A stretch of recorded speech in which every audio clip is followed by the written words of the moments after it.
Alright, Shalom. This is Har 1 by Yasha Allah of the Lions Den Camp. I want to say Kal Halayim, La Yahweh, by Hashem Yahweh Shai, by Hashem Harakah Kodash Ma'amath. Double honor to the elder apostles of GMS and the elders. Shalom to you, Akim, and Akwatim and children that believe in sincerity and truth around the four corners of the earth. I want to start off with this scripture, Job 30:1. But now they that are younger than I have me in derision, whose fathers I would have disdained to have set with the dogs of my flock. All right, and the scriptures say here in Job 30 that they that are younger than I, and that's talking about Esau. All right, because the scriptures call them they're children, man, or childish. All right, and let me skip down. It said originally our people we would have disdained to have set them with the dogs of the flocks. Man, you can't even trust them around your animals. They might eat your animal, or even today they have sex with the animals. Verse 8. We'll go verse 7. It says, among the bushes they braid, and this is who's ruling right now, the original cavemen. Among the bushes they braid, under the nettles they were gathered together. All right, like little animals, like beasts. And they were children of fools, man. And still to this day, they're children of fools. Esau. Yea, children of base men. They were viler than the earth, man. More vile than the earth, than the beast of the earth, than the scum of the earth. And that's the nation that's ruling right now.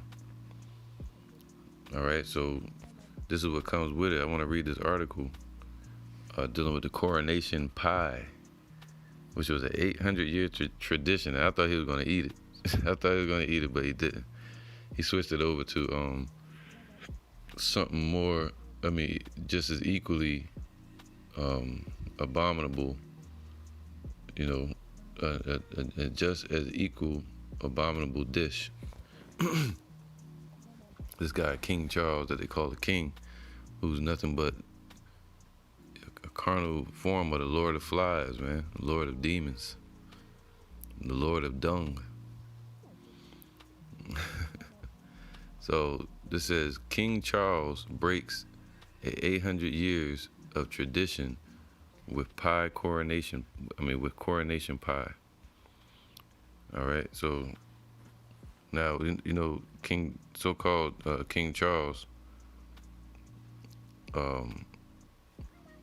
they gave him a coronation the other day. Let's get that word, coronation. All right, I think it means like to king somebody or crown them.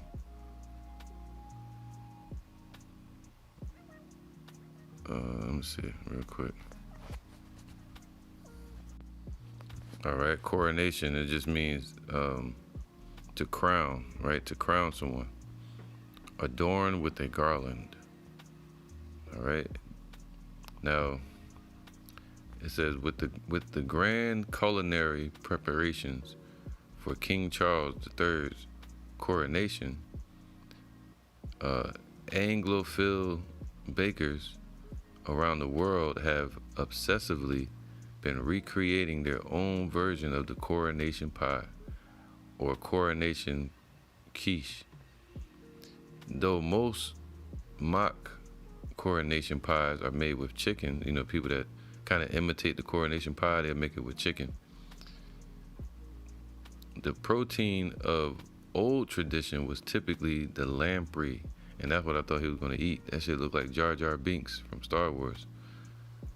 Or the shit that the movie Tremors, like a long worm with teeth, circle teeth that's set in a circle, like a suction.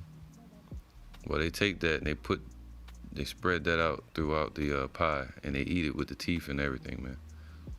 That's what these heathens doing. But this time around, this guy King Charles, he said, "Nah, he ain't gonna do it." He probably was a little child looking at that, watching that all his family eat it. But all the queens all the way up until him, and you know the rulers, they've been eating that pie. So it says, though most mock coronation pies are made with chicken, the protein of old tradition was typically the lamprey. All right. One of the least photogenic animals on the planet, man. The lamprey, also known as the vampire fish, has a mouth that looks like a small scale version of the sandpit monster from Star Wars. It uses its ragged circle of teeth to latch on and suck the blood of various aquatic animals. So it's a parasite. If you find these parasitic jawless fish too horrifying to make a meal of, know that lamprey pie has been a they said if you find it too abominable, then just know this has been a dish for 800 years with the queen and the king. So, see, that's why the Lord told us what. Let me get this real quick. This is Proverbs 3 and 31. Envy thou not the oppressor, man, and choose none of his ways. All right, so we don't care what they did for 800 years or how exalted this guy's being in these times, man. They say he had the biggest coronation ever, from a monarch over there. So it says here, envy thou not the oppressor and choose none of his ways, man. All right, so we're not supposed to choose their ways. For the froward is an abomination to the Yahweh, but his secret is with the righteous. The curse of Yahweh is in the house of the wicked, but he blesses the habitation of the just, man. So that's a curse, to be lifted up so high and to also be abominable and wicked and a pagan and also an Edomite. All right, devil worshippers, eating abominable foods. It says coronation delicacy for over 800 years, and it endured from Queen Elizabeth I to Queen Elizabeth II. But like the way of unair conditioned carriages, so they used to have carriages that didn't have air conditioning in it. All right. Lamprey pie has been traded for a modern creation. So now they got carriages with air conditioning in it. All right, so he traded the lamprey pie, instead of eating that lamprey pie as they did for 800 years, man. It's called a vampire fish. It's nasty, man. It shows how vile these people are. The scripture say they were viler than the earth. So he traded that. Look, watch Esau. He traded that abominable dish for another abominable dish. He traded it for a pork pie. That's what their king has eaten on his coronation. He ate a pork pie, and they say they eat it for good luck. So that's even more mysticism and witchcraft. All right. So they eat that nasty ass coronation pie for good luck. But he replaced it with a pork pie, man. It says, why the change up?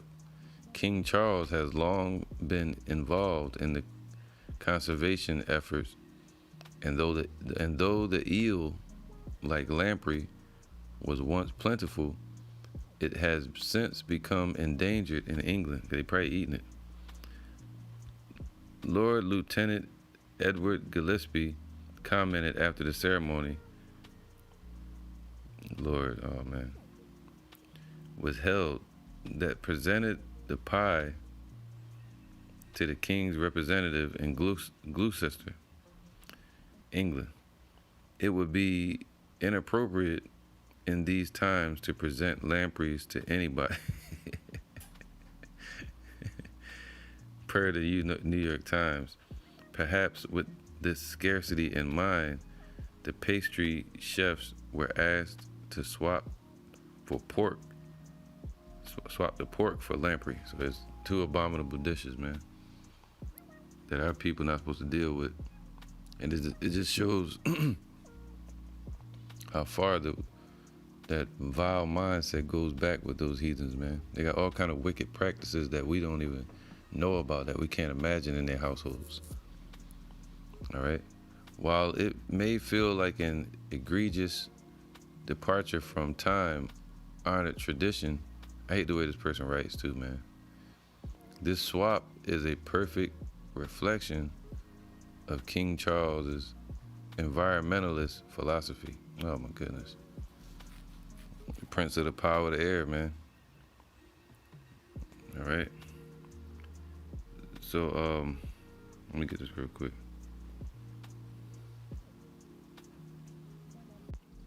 It says, still, protein swaps aside, even though they swap for protein, all right, instead of dealing with the lamprey, they moved to the pork pie, man.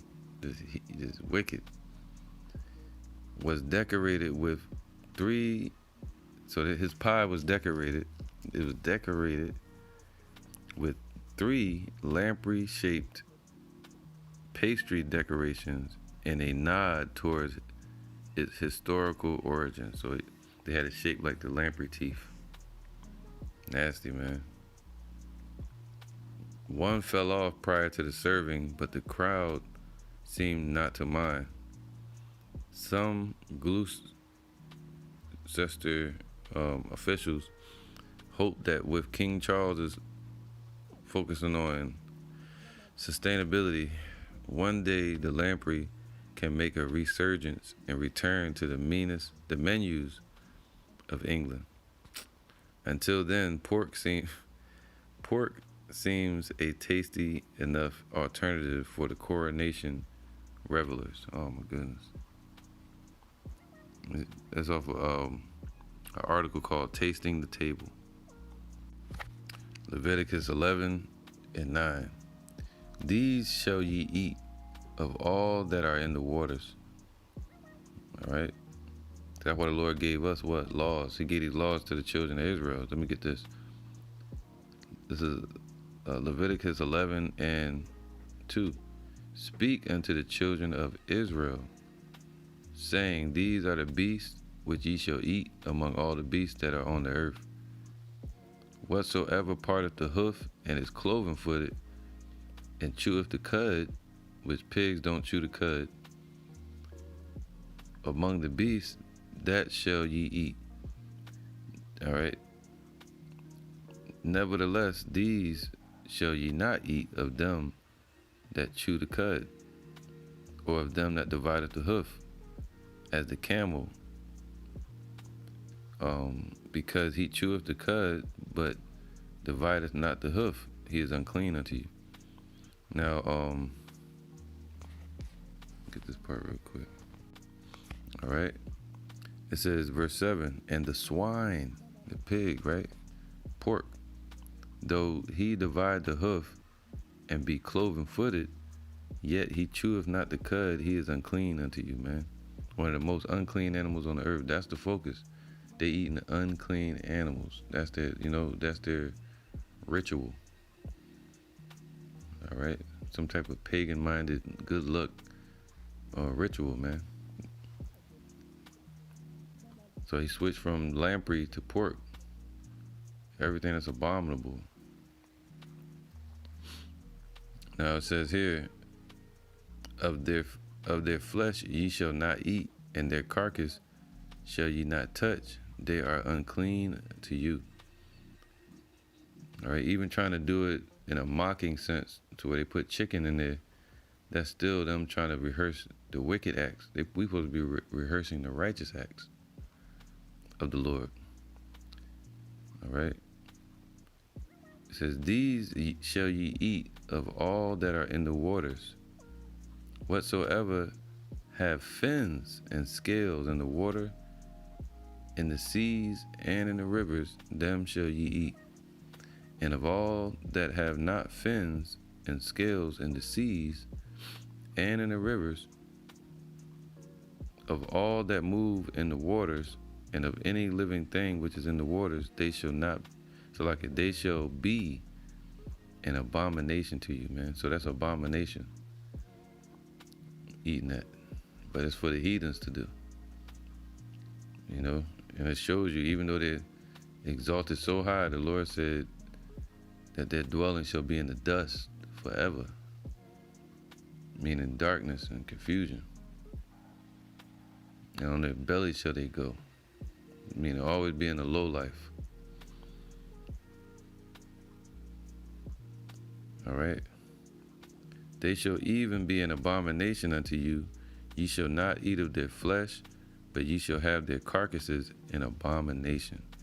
Whatsoever have no fins, nor scales in the waters, that shall be an abomination unto you. So like eels and parasitic fish, like lamprey, man, blood-sucking vampire fish with teeth that's set in a circle for suction. And they take that, cut it like little orange slices, and put it on their fucking pie so you can see the teeth. It's just nasty as hell, man. So he did a mock version of it with pork. See, now you see in old times where a lot of their leaders perished from parasites in the belly, worms. People like Agrippa. All right. Antiochus and Alexander. All right. Right. So anyway, let me get this real quick. All right. Yeah, man.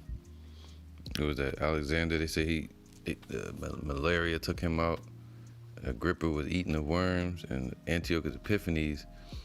It says, in order to counter this arrogance, so he was arrogant, just like these leaders today. Yahweh continues to afflict Antiochus so that his body swarmed with worms. And while he was still living in anguish and pain, his flesh rotted away. All right, so yeah, man, that's what the Lord said. Envy not the oppressor and choose none of his ways. All right. Ecclesiastes 10:5. There is an evil which I have seen under the sun, as an error which proceedeth from the ruler. Folly is set in great dignity, and the rich sit in low place, man. So they exalting this man of folly, this man of sin, who's being revealed. Eat him. And no, he's not the Antichrist. The scripture says there's going to be many Antichrists. But this is one of the leaders of their global elites. All right, plays a major part over there in the UK and around the world. So part of their new world order. And this guy is a heavy administrator of that new world order. All right. And he does believe in everybody being monitored, losing their privacy. I heard he's so petty that he doesn't even put toothpaste on his toothbrush. He has servants do it.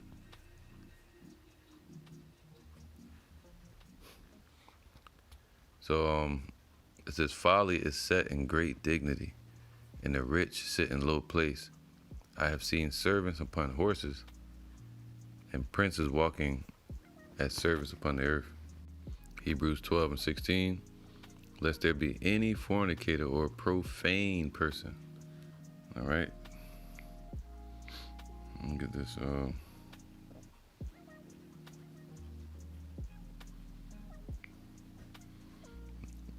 It says profane. It means heathenistic or heathen, not sacred, outside the temple, not sacred. All right, so to be profane means to be unholy. It's deep, right? So basically abominable, desecrate,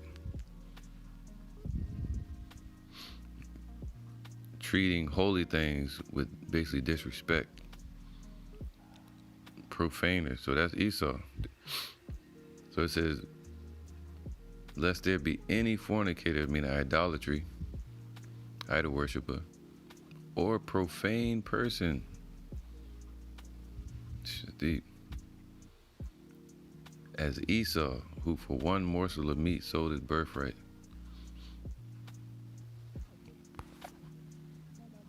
You know, so they have no faith.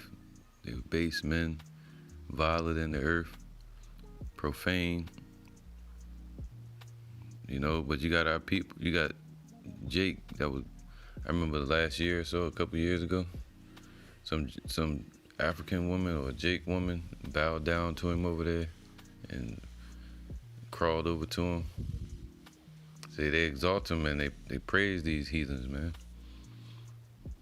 All right, but the Lord about to put an end to that. All their abominable ways. So we shouldn't envy them. We should desire a new heaven and a new earth wherein dwelleth righteousness.